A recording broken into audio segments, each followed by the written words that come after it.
Welcome to Cult Fiction, where grown-ass nerds talk about the things that they love, comics, books, games, whatever. And if you like the stuff that we like, then you might also be a grown-ass nerd. This is our post-Comic-Con episode.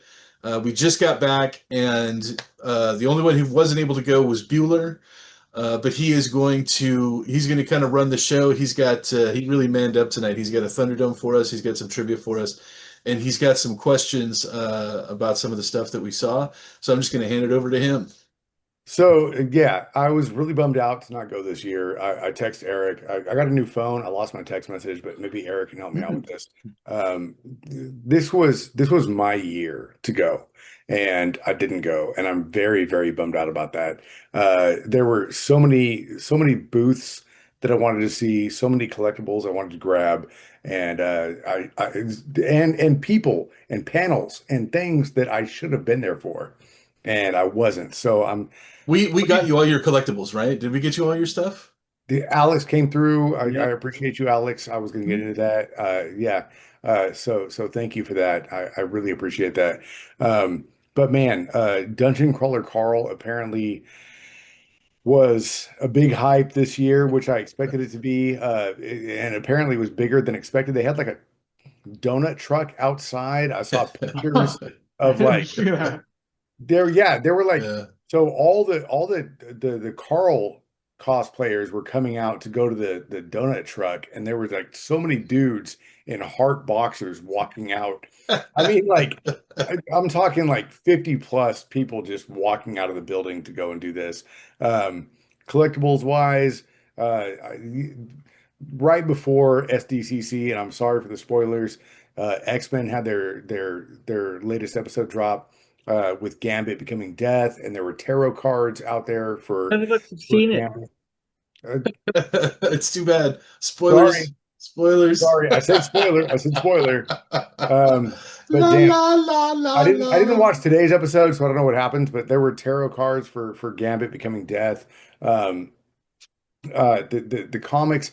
I got a friend who owns a comic book store here in town who brought back so much shit that I wish I could have been a part of.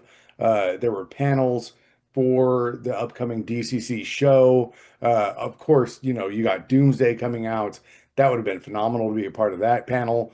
Ryan Reynolds walking around in a denim dead suit costume, just Deadpool. like Yeah, he was in Deadpool. sorry, yeah, Deadpool costume, and he's just walking around. He's talking to people and like whatever, taking pictures and shit. Right. Like, dude, this would have been such a big year for me to go, and I'm so disappointed that I missed it. And I'm glad you guys got to go. I'm glad you guys got to experience it and bring back so many memories, which we'll get into in a moment. But before we do that, before we shoot over the questions, my first trivia hint, because what we do here, and I feel like I'm going to say this during the podcast, Jubal, you can clip this and set it aside if you want.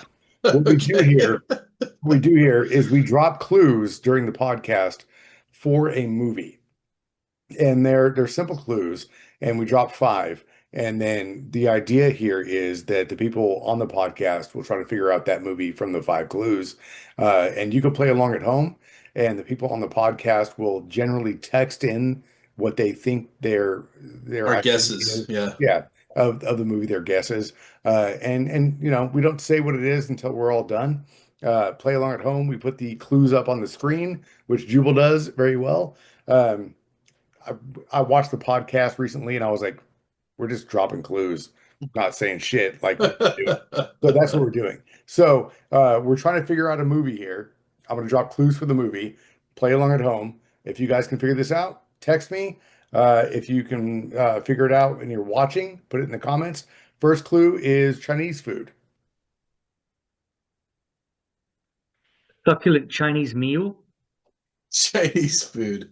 Uh, That's my penis. I'm gonna guess, but it's probably not right. No, I know what your first guess is going to be, and it's not right. I know what all of your first guess is going to be, and it's not right. It's wrong. I'm sure it's wrong.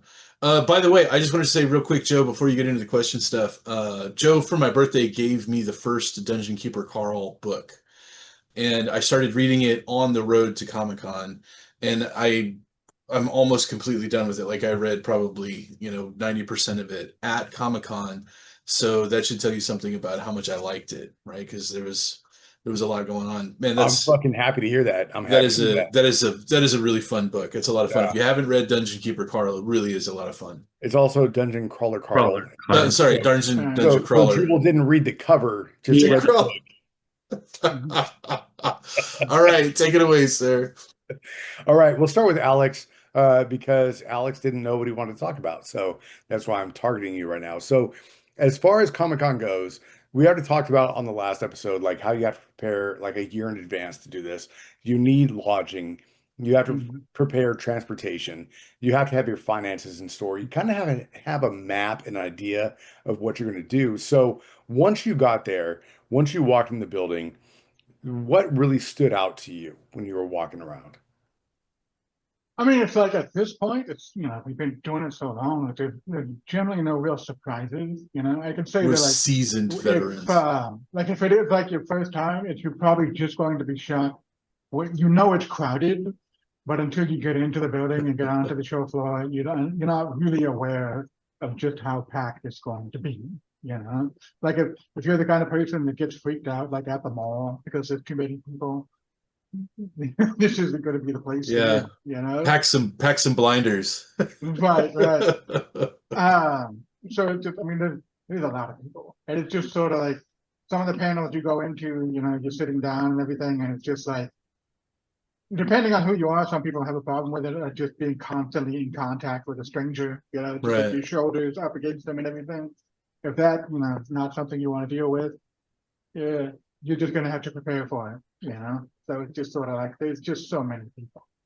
Was It's there hard was there to. was there a panel, a pop-up, an event, or anything where you were like, "Holy shit, that's awesome! I want to be a part of that." I think the one that I liked the most was actually one that seemed was the most subtle. It was just these three writers talking about Hmm. writing, where they had Damon Lindelof, the creator of Lost, and you had Katie, I forget her name, Dakota or something like that. Yeah, it was like She dirt created Widow's off. Bay, Yeah, and yeah. there was one other person whose name escaped me, and they were just talking about the writing process and what it means to be like when you write, you make a show, and you put all this effort into it, and then it takes off. It's just like, you know, next big thing. And it's just sort of like they've kind of put it into perspective of just um, how terrifying that can be. Because on one hand, yeah, you're happy, your show took off. It's like the number one show. Everybody's talking about it. But then now there's the weight of all this responsibility now too, because there's just nothing but expectation now. Right. And it's just like when you're making, Widow's Bay is probably, if you watch it, you can easily see how it's like a labor of love. There's like this all this effort going into it and all this balance. And now it's going to be like a cultural thing. And so it's like how do you reconcile your vision with the expectation of everyone watching? And it was just kind of fascinating because all of them were really down to earth, really honest, and it just came across. It just really conveyed how hype can be terrifying, and it's something that you probably never really think about it because you just think that when a show takes off, everybody's super happy, and they are, but it's also like really, really terrifying to you, and that was really interesting to Mhm. hear. No, that's a good point. Like, success, it's a double-edged sword. Like, you can Right. be happy with all your gaining, but you want to provide for all the fans. And if you hit a like, I mean, if you look at George R. R. Martin, and Right. he hasn't finished the last Winds of Winter, and like, if you Yeah. can't fulfill what your fans expect, it's got to kind of punch you in the dick a little bit. Um, on that note, I just found this out, and it's kind of mind blowing. At this point, I think it was like last month, there's been more time between book 5 and book 6 than there was between books 1 and book 5. Wow. I'm not surprised. I mean, Yeah, if the show finishes before your book, and this is a whole different yeah. podcast I mean, I think Right. he's Right. done. I don't think he's like I done don't think books. he's gonna write anymore. Yeah. how do you write it when it's already been finished for you? That's Exactly. that's what bothers me about it. Uh, and I feel bad for him as a writer because we already have this expectation for the show, and he's going to go or wants to go a different direction, possibly, but he has to go this direction. Anyway, that's a whole different podcast. Um, But I was Alex, let me actually, ask you this. yeah. Just what was the most disappointing thing for you? Hmm. Hmm. You know what? I was telling Jubal about this too. I won't name the game, but it's like we've never had a good video game panel in all the years we've gone to Comic Con. There's like a game that we're looking forward to, and we're like, oh man, that sounds cool. I'd like to hear about that. And then you go to and it's just like they're talking about all sorts of things that you don't want to hear about the Right. game. You know what I'm saying? Again, I'm not going to say the game because I'm still pretty hyped for it. But I went in there thinking that they're going to explain something about the gameplay, something about the aesthetic, because it's based on a really popular IP. But they just talked about it was all the voice actors for the characters in the game, and they're sort of like talking about how they convey their characters even in through a video Right. game, and it's just sort of like that's kind of cool, but that's not why I came to a panel. You know what Yeah. I'm saying? Like I Play. came to a panel to hear about this Let's game. see the game. Yeah. Play a turn of the Yeah, game. You know. not about how you found the heart of your character that you're playing in the game. And it's just like, and I still remember that it was the first or second year when we went to I'll say this one, it was the Blizzard panel, going back, and it was just like we were really looking forward to it. Like even Eric, who's not really even a gamer, was like, "Yeah, that sounds kind of cool because WoW was like such a huge game. It could be really interesting." And they just talked about their plushies that they were going to be For an putting hour, they out. talked about Yeah, plushies for an right. hour. Yeah. And it's just like, Ugh. so it wasn't that bad this year, but it's just sort of like I have yet to see a video game panel that I go into it and they talk about the thing that I want to hear. They're Right. always talking about some sort of, I guess they don't want to spoil anything and they don't want to give away any important information, but I'm just sort of like, then why even have the panel? Right. Right? Exactly. Right. That's me. So I did an interview with a porn star named Lisa Ann, and she was in a porn movie called Nailin' Palin back in the day. And it was a very political porn movie. I'm being as serious As as I can. as they I'm they being are. as Right. serious as I Great can. segue. Yeah. Yeah. Nina Hartley was in it, and there was another lady who played Condoleezza Rice.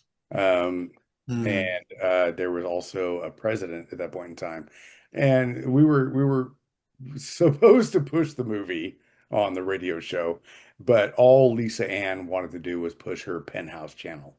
Oh, you go to penthouse.com and you can Right. see this. You go to .com, you can see this. You can go to .com, you can see that. Wow. And it was like so She I wouldn't feel even have sex with you. I can't even like. I know, dude, it was terrible. Wow. But all she was put like we just wanted to try to promote this porn movie, Yeah.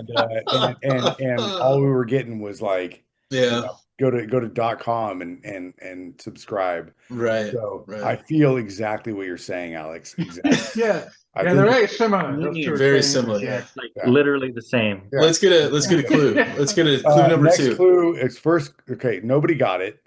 First clue was Chinese food. Next clue is train bridge. Train bridge. Hmm.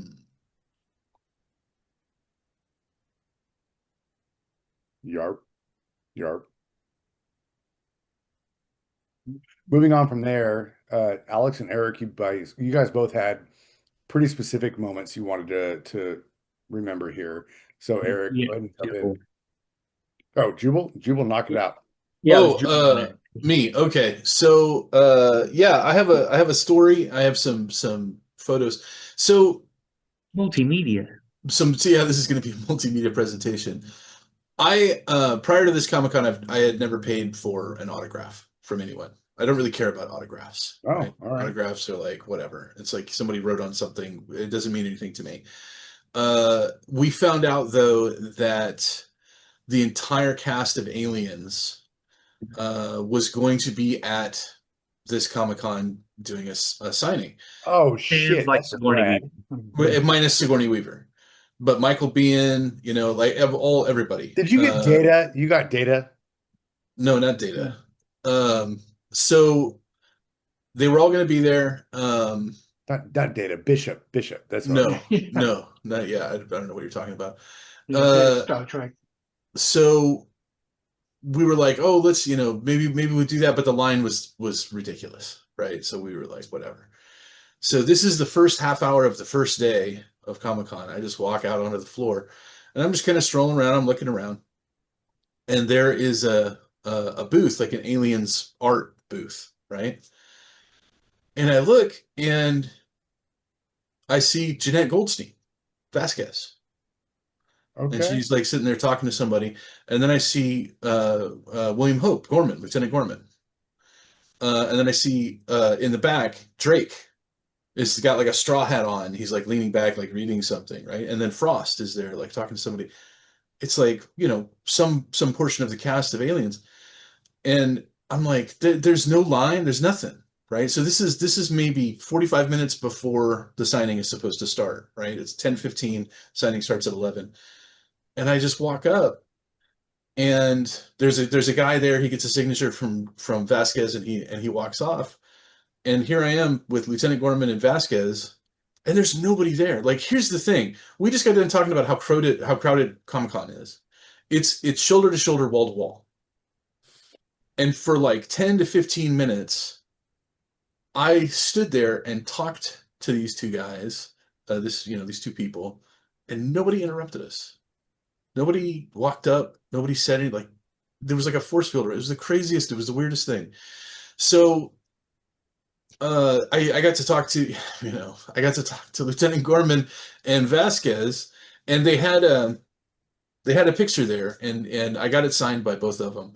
But first, I just wanted to tell him. I mean, what do you say, right? This is a movie that I've been watching since I was what, 13? 13 Yeah. years old. 86, I think. Yeah. Yeah, so like been watching it my entire adult life. Loved it. One of my favorite movies of all time. A perfect science fiction movie. I would say it's a perfect movie because a perfect movie is a movie where you would not change anything that happens, and you would not remove even like a minute of the footage, right? Uh, so I just basically was like, thank you guys for doing this. Like I didn't know what else to say. I'm like, I just wanted to express my gratitude. And Gorman, Lieutenant Gorman, William Hope was like, because you're wearing a name tag at Comic Con, you have this badge, right? He's like, Jubal, that's a great name. Where'd you get that name? And so, of course, I had to tell the story about where my name came from and, all this kind of stuff. And, and Jeanette Goldstein is like, your nickname should be Juba because you're a huge musician. You're like a tuba, right? Because Jubal is the father of music in Genesis. So she made this little joke. And it just, I was trying to express, and I think they understood what I was trying to say. I was just like, this was a big deal. This movie was a big deal, and I want to thank you guys for doing such a great job and for being part of this perfect thing. Like, it must be really satisfying, to have done this. And so I had him sign. Here, I'll show you. I had him sign this image, which, if you're familiar with the Oh movie, shit. Okay. it's the final scene that Gorman and Vasquez are in. Yeah. So you can see she signed it to Juba, Juba Tuba, Let's Rock, and then William Hope signed it too. And maybe more important than that, than getting this, I was able to give William Hope a pound, right? Give him a little fist bump there. You can see that. And then I said to Vasquez, I've always wanted to do the bro shake with Vasquez. And she's like, the bro shake, what's that? And I'm like, where you grab hands and you do the shake like you did with Drake. And she's all, oh, like this? And I go, yeah. And I looked at her and I said, you're just too bad. And she started laughing, and I got that picture right there. You dapped her So up, dude. You dapped her up, bro. it was really cool, man. It was really cool to meet a couple of my heroes and a couple of people that were part of this project that I have just appreciated for my entire life. And that happened again. This happened in the first half hour of the first day of Comic Con. So it was like everything was downhill from that. There was still some other cool stuff. Obviously, I went to the panel that Alex was talking about with the showrunners, and it was really cool. But that was just a moment. There was this moment where I was able to connect with these two people that made this amazing movie, and just thank them. Yeah. And it's only at Comic Con, right? Yeah. One of those things. Yeah. What Okay, happens give us a at clue. Comic-Con stays at Comic-Con. No, I'm gonna tell you this real quick with the dapping up. So I have this security guard at work that we have a rapport, and we get along really well. And he brought in this other security guard who just got hired, and his name was Sean, and it was like the other security guard's twin. He's like, "Oh, you got to meet Sean." And I was like, "All right, cool." And so Sean comes walking over and he does the whole like, "I'm 47. I'm old, dude. You can't fuck up a dap." So what does DAP stand for? What is that? It doesn't stand for anything, but it's like it's the handshake you It's the give. bro shake, the DAP. Okay, It's the bro got shake. So this kid, he's a young kid. He's a young kid. He's like, "Oh," and I'm like, I'm gonna fuck this up. Because if you don't get the slap right, if the slap's not there, you gotta have that. You don't have the traction, right? Yeah. I And get so you it. gotta get that right. And so instantly I was like, I'm gonna fuck this up. And so I hit it, I got it right, and then he pulled me in for the bro hug. Never met this dude before in my life. And I was like, all right, dope. And so we did this weird, awkward bro hug. And so now we're homies at work. And when I was walking in the hallway later, the guy who introduced us, his name was Eddie. Yeah, he's like, "Oh yeah, so you what you think of Sean?" I was like, "Yeah, dude, I was so scared I was gonna fuck that up." And he's like, "Oh man, you're good." And then he came in and he went to go in for another dap, and I'm like, "Man, I can't have two daps in one day. If I fuck this up as an old ass man, I have to. There's like a week reset. There's a whole week. If you fuck up a dap, you can't dap anybody else for an entire week. You can't. It's not allowed. It's not allowed. There's a So recharge yeah, time. dude. So I Yeah. had to catch the clap, and then he went in for the It's hug too, and wow, I'm like, I didn't know we were hugging. 3 times. It's what's up? No, You said catch the clap. I said 3 times. three times. Yeah, Yeah. three at least. Yeah, I mean. Oh wait, we're not talking about. Oh, never mind. Okay, all right, I all right. mean, if you got it, you got it. That's right. You got to Got share. it. You can But share yeah, it. There you go. if you can't fuck up the dap, dude, you can't do it. It's not allowed. It's not allowed.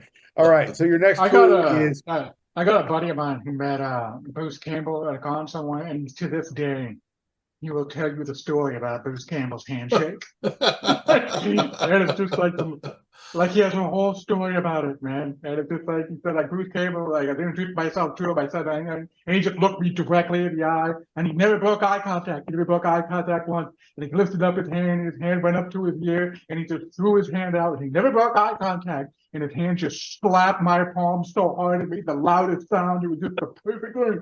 And eye contact never broke. And he just said, "Slap, Bruce Campbell," and he shook my hand once. It was amazing. yeah, dude. And if you fuck that handshake up, it will sit with you for the rest of your It's goddamn like life. shaking hands with a bolt of lightning. Yeah, it doesn't matter if you're shaking hands with Bruce Campbell or some security guard named Sean. If you fuck that handshake up, it's gonna sit with you Right, forever, dude. right, Forever. right, forever. All right, next clue. Next clue. So Okay. we got Chinese Chinese food, food, train bridge. bridge. This might give it away. Boardwalk. Oh. Oh, there you go. They got a Train train bridge, bridge. some Chinese food on the boardwalk. I remember that movie. Come on now. I'm sending a guess. It's probably wrong. Yeah, it might be.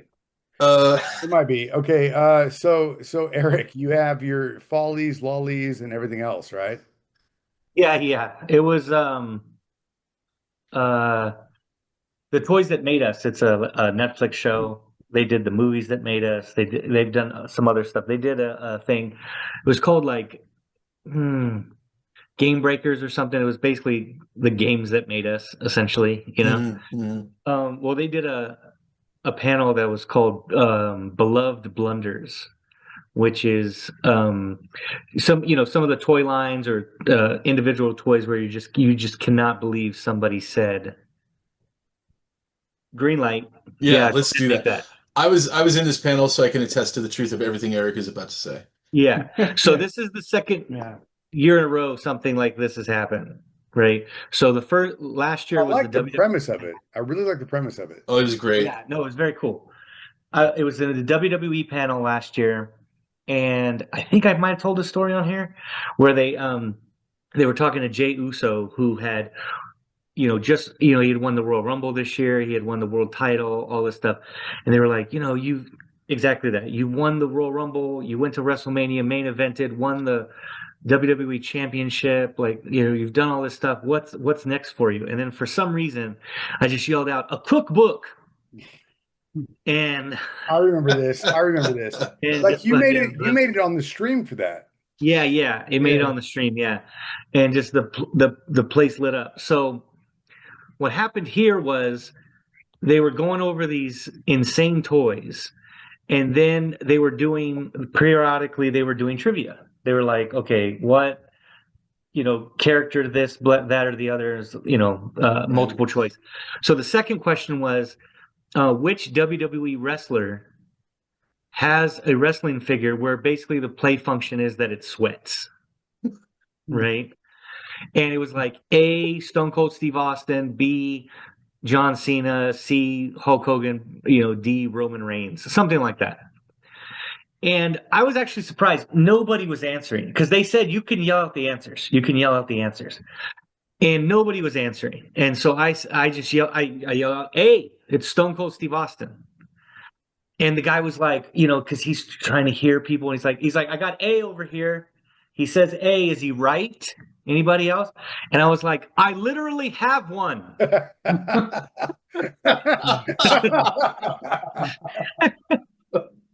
And the place went crazy.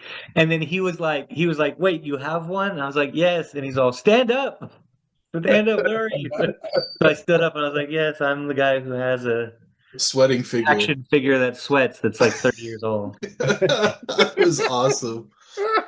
And he said, basically the top two guys, the top guy is named Brian, and the second, kind of second in charge guy is named Brian too. And he's the top guy said of all the figures that he's collected over the years, he's never collected WWE or wrestling figures. And he said, but I will have one of these soon. And so, after the show, after the panel, I went over to him and I was like, I'll send you. I mean, I know for a fact I have a still in card The Rock maximum sweat figure in my garage. I'll send it to you. It's not doing anything for me in my garage. And he was just like, I really appreciate that, but you don't have to do that. He's very like thoughtful. Just kind of overly like, don't trouble yourself. I'll get one eventually. And I was like, oh, he's being too nice. So I went down to their booth and I saw Brian number 2, and I said, I basically told him, I'm the guy with the wrestling figure that sweats. And he's like, oh, the crowd loved that. I'm like, yeah, they certainly did. And I said, I was talking to the other Brian, and I said, I've got The Rock like mint on card, ready to go. I'll send it to you. Mm-hmm. And he's like, yeah, do it. He was like, I'll take it. And so I was like, yeah, give me a P.O. box or something that I can send it to. And so they had a card and they wrote down like their address, for their offices. And he said, attention, Brian, blah, blah, blah. So yeah, it'll be being sent out tomorrow. And he said if you send him that he'll send you something back. That's right. Right? He said if you do send it, I'll send you something back. This is not a freebie from a fan. This is like there's a tit for tat here, right? Yeah. Right. I mean, it was a freebie from a fan. I didn't expect him to say that. Right. I was like, yeah, I'm just gonna send it. So that's cool, man. That was the crowd. The crowd really was tickled by the fact that somebody in the audience actually owned a sweating wrestling figure. It was awesome. So to be honest, like if anybody does, it's Eric, right? Right. Yeah, of course, naturally. Right. So we'll my son's gonna go get the figure and I'll hold it up so that Let's get a picture of that figure before you send it out. Yeah. And also, in 3 weeks, they're putting it on their Toys That Made Us are putting it on their social media. Like somebody sent us one. Well, now you know. That's somebody. Yeah, fucking tag our podcast. But also, let's save whatever you're getting back from them for another podcast. Yeah, for sure. Yeah, so this shit, got it.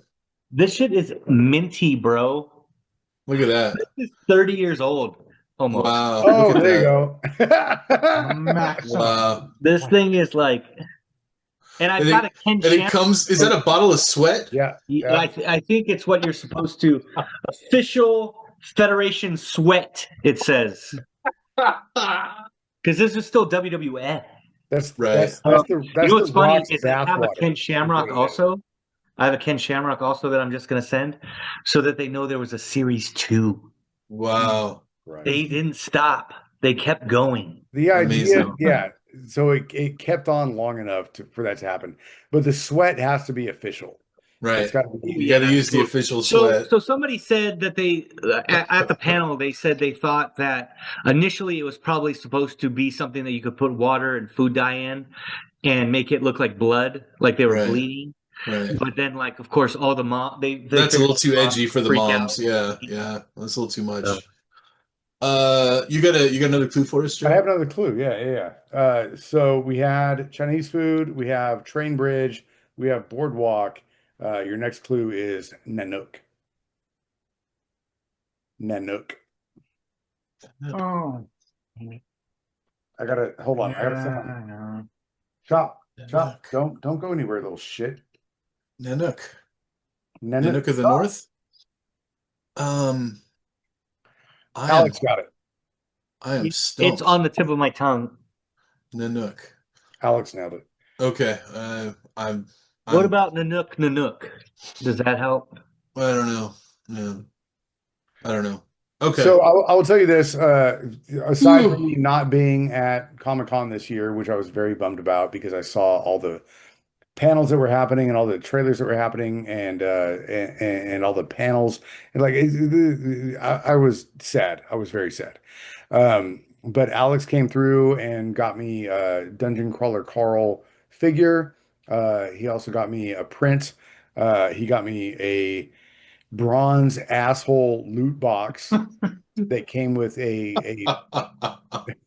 I opened it. It came with a tattoo for the Desperado Club and a drunk donut, which I'm very happy about. And I'm sorry if Nice. that's a spoiler, but whatever, fucking deal with it. Uh, man, do I wish I would have been there with you guys. Did you see Annette at all? Yes. We stay with her. Yeah, So we Oh, you stayed with stayed with Annette. her. Okay. In fact, here I've got a picture, just so people can see. So Amazing just so Annette. if you're listening for See, the first time, this Annette was is on the podcast last year. yep. She was on the podcast last year. She was supposed to be on the podcast this year. This is Amazing Annette, and also you can see on the far left there, that's Brody. That's Eric's son who came with us. And Annette has hosted us in her home the last 6 years, I want to at say, least Yeah. right? I would say at Uh, least 6, and I then mean, would have been 8 if those 2 had gone. So I right, think that's probably right. about right. She is as bro gets. And she has very Uh, close Yeah. ties to the origins of Comic-Con.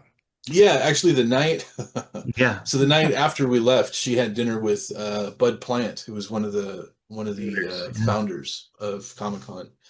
So yeah, she's plugged in, and she spent the whole weekend like there's all kinds of stuff going on outside the venue, and we talk about that on our Comic Con episode. And she likes to go and do all that stuff. And she got some pictures. Apparently, there was a Ebenezer Scrooge. There's an Ebenezer Scrooge movie coming out. I want to say it's Yeah. Tim Burton, It's right? called Ebenezer with Johnny Depp. Yeah. Right. So she got like a candid of Johnny Depp in the storefront. There was like just a quick pop up. So she always manages to find some cool stuff. Just that's happening outside the venue. It's not even inside the venue. So Yeah. she has a good time, and we always enjoy hanging out with her. She's just good people. Yeah. So I'll say You if know the you best places to eat. She knows Yeah. she knows the good places to eat. so if you want to go to Comic-Con, I'll reiterate again, you need to start planning now. Mm, See our previous episode right. for how to navigate Comic-Con, but really go back to a year ago when Annette was on the podcast because she lives down there and she's been a part of this for a very long time as well. And while these three fellows are there for the last decade plus, Annette lives there and lives the life and has Right. a lot more information. So that episode from a year ago is very informational, and I really suggest anybody who wants to go listen to that For without sure. question. For sure. And our final clue for guess the movie, if you're just joining, is vampires. Ah, Okay. All We right. have Chinese food. We have Train Bridge. We have Boardwalk. We have Nanook. And we have vampires. Gotcha. That's yeah. Yeah. So I got it. Nailed. Nailed. Right, but that Yeah. was I should have gotten that before. Those are good clues. Those are That's really good why I clues. felt like I didn't need a sixth one. I had one if Mhm. needed, but Eric, you ain't got it. Good clues. How about instead of vampires, all the damn vampires? Too many damn vampires. That's as close to town as I like to go. See the Vampire Slayer? Too many How damn about the Frog vampires. Brothers? The Frog Brothers? Oh, is it Lost Boys? Yes, There you it go. is. Oh, I Yeah. never seen it. I never really seen it. Yeah. Really? Yeah, never seen it. Wow. So you've got a Thunderdome, Joe. Do you want to drop that on us? Joe is just First. perplexed by Yeah. this He is statement. perplexed. Yeah, First, you should check it out. It's a good movie. first Yeah, before man, that, yeah. Before I that. might, because I went and saw Spider-Man today. Oh, no All kidding. right. Well, I'm seeing it Saturday, so calm down. Did We're you really go seeing- see it? Yeah, it's worth seeing. I want to Go see it. see the Spider-Man. I want to see it. I'm gonna go see it. Let me know when you're going, brother, and I'll meet you there. We're going Saturday. I want to say 12:30 at Galaxy. Okay. We already have our tickets, so I don't know. Okay. So Do you- you have good luck. Good Because luck. Galaxy is Good fucking if luck. Galaxy is any indication, this movie is going to make a shit ton of money this weekend. Right. Right. Well, Because trying to find a ticket at Galaxy, I actually didn't go to Galaxy. I went to the AMC. I but- got my Galaxy tickets easily a month ago, and I got my Doomsday tickets already. looks like you would have to because Yeah. every time I clicked on something at Galaxy, because there were literally 20 showings today, right? Every time Wow. I clicked on something that said, "Oh, there's a little bit of space," it was very literally the row in front of the screen. Yeah. Right. And I was like, right. "Oh, okay, that's why." we got our tickets a Nobody's month in ago, that, right. and we also got our Doomsday tickets the day they went on sale. Oh, So wow. we're already booked for that in December. Just saying, you guys Yeah. might want to get on that. Yeah. Dude, it's good. It's good. All right. So for your My son and I Thunderdome tonight, we still have a soft spot in our hearts for Homecoming, but we just watched that tonight. So we're trying to get through all the Spider-Man movies before Yeah. we go to see the new one. We finished up Homecoming, and man, that's really good, dude. It's I really always good. yeah, we feel like it's the next one. It's the next best one next to Homecoming. Yeah, Homecoming was great. But like I said, I have a soft spot for Homecoming. I know a ton of people love the third one because of all the nostalgia and stuff like that. Mhm. Something about Homecoming, it's very tight and grounded. The Vulture, Michael Keaton did Right. fantastic. I just really enjoyed that one. It felt really personal. Right. I A like lot it. more personal. So watching it, and this could be a whole different podcast, but watching it again, later, it really showcases Peter Parker's immaturity as Spider-Man, Right. because he could have fucking bodied Vulture very easily early on, Right. but he didn't know what he was capable of, Right. and so he didn't, and so Right. it made for a pretty compelling storyline. I thought it was super well done. What's the plan? You want to do All the right, Thunderdome or do you want to so, save it? What do you think? I have a. What are we at? Let's do it. Who's it for? I got 3 and I have a bonus. Okay, so Jubal, you got first. We have new achievement, Thunderdome challenge initiated. 3 lists, 10 movies each. Each list has its own theme, and no theme overlaps with the others. List 1: top 10 one location movies. This is pretty loose on one location, but Okay. here we go. Coming in, we go from the bottom up. The Menu from 2022 versus The Hateful Eight from 2015. I didn't like either of those movies, but The Hateful Eight was less shitty. I liked Hateful Eight, so you said. The Hateful Eight versus The Green Room from 2015. The Green Room. That was a great flick, dude. That was Jeremy Saulnier. He's the guy who did Rebel Ridge, man, which was also great. So yeah, The Green Room for sure. Green Room takes the cake versus from 2013 Lock. Ooh, nice. Dude, Locke was really good. I'm gonna stick with Green Room though. All right, Green Room is going to go up against this room. This movie made me very uncomfortable, but I liked it. I enjoyed it. I think it's underrated. 2010's Buried. Oh yeah, I remember that one. That was a The difficult fucking movie. ending. The ending of Yeah, taking a it was fucking ball. that was a rough ending. It was yeah, it was well done. It's kind of a like an art house movie for Ryan Reynolds, you know, almost. The whole movie takes place inside a coffin. Anyway, Oh, I'll so uncomfortable. God damn it. I'll stick with Green Room, but if you haven't seen Buried, like it is well done. It's worth a watch. Worth a watch. Green Room going up against 2002's Phone Booth. You know what? I never saw Phone Booth all the way through, but I know what it's about. The parts that I did see of it didn't keep up with Green Room, so I'm gonna stick with Green Room. This one might be tough. 1997 coming in hot with Cube. It's that's not tough. I'm gonna stick with Green Room. No, this one's a punch in the dick though. And this is why I say loosely, Right. like one location movies. So we're going Green Room up against Reservoir Dogs from Okay. 1992. So I will. I understand what you're saying. There's just a couple of quick shots outside of the room. Yeah, I think when Mr. Orange is telling his story, and then Harvey Keitel when he's telling his story, there's a couple of quick shots outside the room, so not completely within the room, but you could have done it inside the room, the entire movie inside the room. So I will switch and I will take Reservoir Dogs. The whole tipping conversation. Yeah, the diner. Yeah. Oh, and that at the very beginning, Yeah. yeah.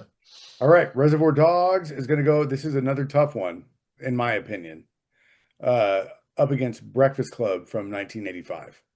So Breakfast Club was not at all in the same room. Breakfast Club took place all over the school. It was in one building.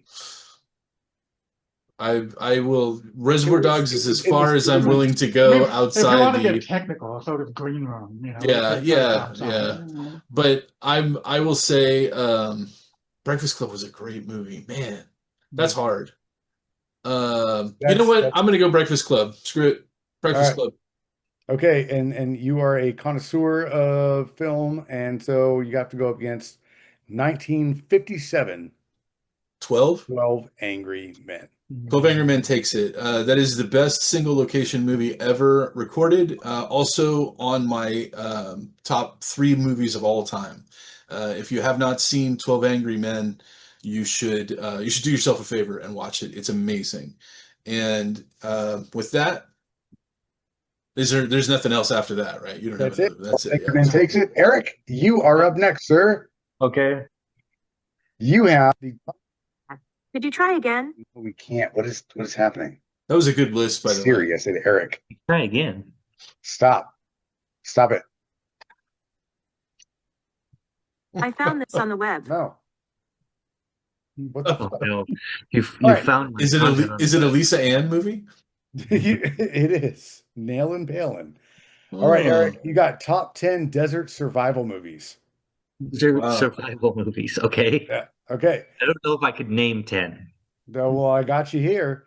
We're going out with 2005 Sahara, Penelope Cruz, versus The Mummy from 1999. Nice. The Mummy. The Mummy. Nice. This one's going to be tough. This one's going to be tough. The Mummy from 1999 versus Rango from 2011. The Mummy. Really? Rango? Johnny Depp? Come on, he's a lizard. Don't care about Johnny Depp. Okay. The Mummy up against The Hills Have Eyes from 2006. The Mummy. That was a gross movie. The Mummy up against The Way Back from 2010. The Mummy. Okay. I think The Mummy takes this one versus Flight of the Phoenix, The Mummy. 2004. Flight of the Phoenix was good, actually. That Okay. was really good. Clearly picked Okay, Eric's okay, favorite Eric. movie. Okay, I got you. I got you. I Okay. got you. The Mummy up against 1990s The Mummy. Tremors. Suck a dick. Ooh. Why are you even hesitating? Like, for real. Because I really This is- enjoyed The Mummy. I really enjoyed, like, I remember going to seeing The Mummy in the theater and being like, that was a fun ass movie. It was a fun movie. I would say Tremors holds up better, though. Yeah, I don't give a fuck. The Mummy. My list. I think the only thing that's going to beat The Mummy is The Mummy A 2. bag of dicks. Okay, I personally enjoyed this movie. I get it. If it doesn't make the cut, it's totally fine. I thought it was a fun movie. The Mummy versus Three Kings from 1999. Mummy. That was a great movie. That was a great movie. that's a I great enjoyed it. movie. I enjoyed it. Fine. The Mummy takes that one. All right. The Martian, 2015. The Mummy. Wow. Okay, I'm sensing Wow. the theme Now, here. now you're just incorrect. Now you're All just right. incorrect. Let's see how incorrect Eric is at this point with The Mummy versus Mad Max Fury Road from 2015. Mm-hmm. Come on. Come on. I did enjoy that one. Yeah. That was a great movie. Mad Max Fury. I was Mad like, Max. only Tremors is the only one where I was like, yeah, maybe that'll take it. Maybe. Okay. All right. I don't give a fuck Mad about The Max. Martian. Fury Road takes it then. Okay. Alex, Nice. you're going to get top 10 movies based on true stories. Based. Okay.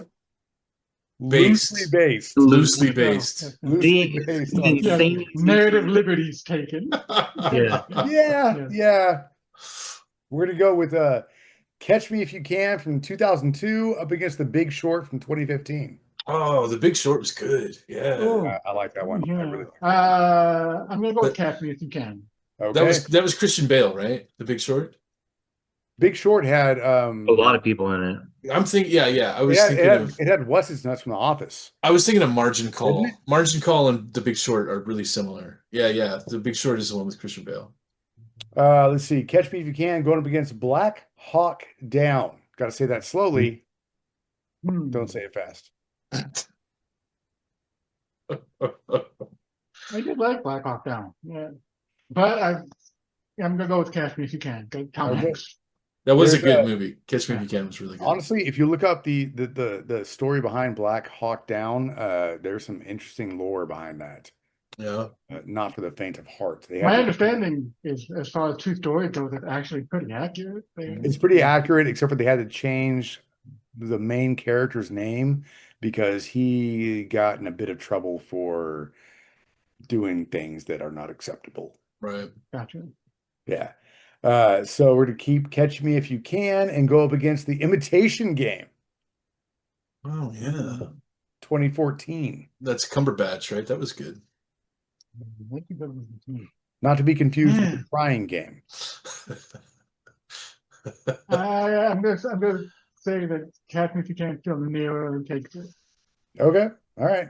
This one, I think Eric, you might cringe at this one. Catch Me If You Can up against Moneyball from 2011. Ooh. You know what? I never saw Moneyball. Dude, that's a great I heard it movie. was So good. good. That is a great movie. I just never saw it. So Mm, for that reason, I just gotta stick with Catch Me If You Can. But I'm gonna put Moneyball on the list.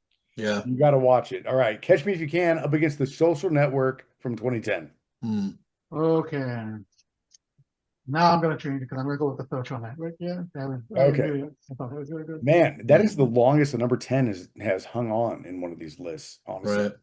Right. So Social Network going up against Ford versus Ferrari in 2019. That was a fucking great movie, That dude. was a great movie. Yeah. You know Ford what? versus Ferrari. If you're doing sports movies, you got to include car race movies, and Right. goddamn, they are intense. They are Right. so intense. Ford All versus Ferrari. I was shocked at how much I like Ford versus Right. Ferrari. Yeah. That movie had no business being that good. It shouldn't have been that good. It was It's so so good. enjoyable. So enjoyable. Okay, so Ford versus Ferrari versus 2015's Spotlight. Ooh. Ooh. Bringing Oh, the heat. bringing the Trying, heat. trying to. I can't pick between those two. Yeah, that's tough because I really like procedural, like investigative procedural. Yeah. Oh man. I would I watch either of those movies right now. yeah, for sure, for sure. I'm sticking with Ford versus Ferrari. Fair enough. I'm not sure number one's gonna last, but number two versus number four might be difficult here. So Ford versus Ferrari is going up against Schindler's List. Ooh. I mean, that's tough because List is it's not the most entertaining of movies. No, it is a heavy, heavy, yeah, right. It's a heavy, weighty movie. Impactful Yeah. movie. But it's not like, oh, what am I gonna do today? I'm gonna watch Schindler's List. That's what I'm gonna do. Throw it on and watch it. Yeah, everybody should watch it, but most people are only gonna watch it the one time. Right. Yeah. So probably Schindler's List is a more important movie, but I'm going with her entertainment factor, so I'm gonna stick with Ford versus Ferrari. Yeah. Okay, well that makes this interesting then. So Ford versus Ferrari going up against the number one from 1995, Apollo 13. Oh, that was a great movie. Bringing back Tom Hanks, aren't you? I saw what you did. Yeah. Playing it out, right? Yeah. That's a really tough one. That's good. That's a good matchup. Yeah. I'm gonna have to give that to Apollo 13. Yeah. All right. Yeah. All right. The longest a number 10 has ever lasted was Eric. When I gave him the MCU moments of Marvel, like the greatest moments in Marvel cinematic history, the number 10 was the Avengers Assemble shot at the beginning of the Battle of New York. Oh yeah. And it lasted the entire list because Eric You know was what? stubborn. And for good fucking reason. I told you there was only like two that could have dethroned it, really. Right. Those are good lists, man. Solid lists. All right. So a quick bonus list. I don't know if any of us have seen all of these or any of these. These are time loop movies. If you haven't seen it, we'll move on. If you have, chime in. Let's go with time loop. Again, time loop movies. Number 10 from 2009 is Triangle versus 2016's Arc, ARQ. I liked Arc. I've never seen Arc. I liked Arc. All right. Well, then Arc is going to move on. Did you see Triangle, Alex? I didn't see Arc. I saw Triangle. Okay. So we'll go with Arc moving on up against the Map of Tiny Perfect Things from 2021. Never saw it. Moving on, Arc up against Boss Level from 2020. Somebody was just telling me that was really good. Alex, you were telling me Boss Level was really good, it's right? Fun. It's stupid, but it's fun. All right. We'll go with Boss Level then. You said Arc was really good though. Arc, good. I enjoyed Arc. I can't say that it was really good. I mean, it was kind of a budget, low budget. But let's go with Boss Level. Let's say Boss Level. Boss Level going up against Palm Springs from 2020. I've seen Palm Springs. I never saw it. I thought it was really good until the end. That sucks. So we'll take Palm Springs going up against Happy Death Day from 2017. A lot of people really liked that. Dude, that was good. That had no business being as good as it was. Yeah, no business being as good as it was. All right. Happy Death Day was as good as Ready or Not. Honestly, they were pretty fucking fun. Okay. All right, we'll take Happy Death Day, and I think we've all seen this one. Edge of Tomorrow, 2014. That was great. That was a great movie, dude. That was a great movie. I think we would all agree that was really fun. So let's go with that. We'll roll with Edge of Tomorrow going up against Source Code from 2011. Source Code was good. I would say Edge of Tomorrow is still better. Did you ever see Source Code? I did. Yeah. It's worth your time. It was good. That was Jake Gyllenhaal, right? Yeah. Yeah. That was a solid movie. That was a solid movie. I did see it then. Yeah. So what's the pick? Edge or Source? Edge. Okay. Edge of Tomorrow is going to go up against Run Lola Run from 1998. Nice. That's a fun movie. Nice. That was a great movie. It was kind of a weird movie though. It was kind of like it was a German film, I believe. I think so. It was good. but it was kind of wonky. It was kind of strange. So I'll stick with Edge. Okay. And there's absolutely no question that this is the winner. There's no way any of us are going to say this is not the winner, even though we haven't seen half these movies.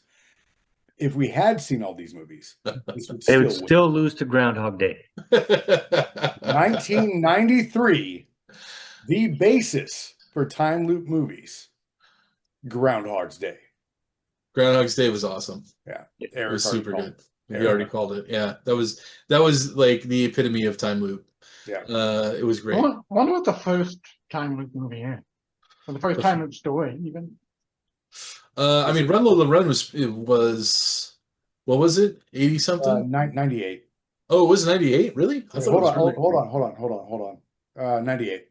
Hmm. I thought it was- Groundhog Day was 93. Yeah, Groundhog Day was great. That was a great movie. That was so like everything about that movie was great. That was Yeah, fun. there's a meme floating around where they should do a sequel to it and just release the original. And yeah, I would go see it. It was awesome. I think that's all we got, right? I think Yeah. that's I think we're done. All right. Thanks everybody for joining us. Tune in next week and we'll talk about some more stuff that grown ass nerds talk about. See you later.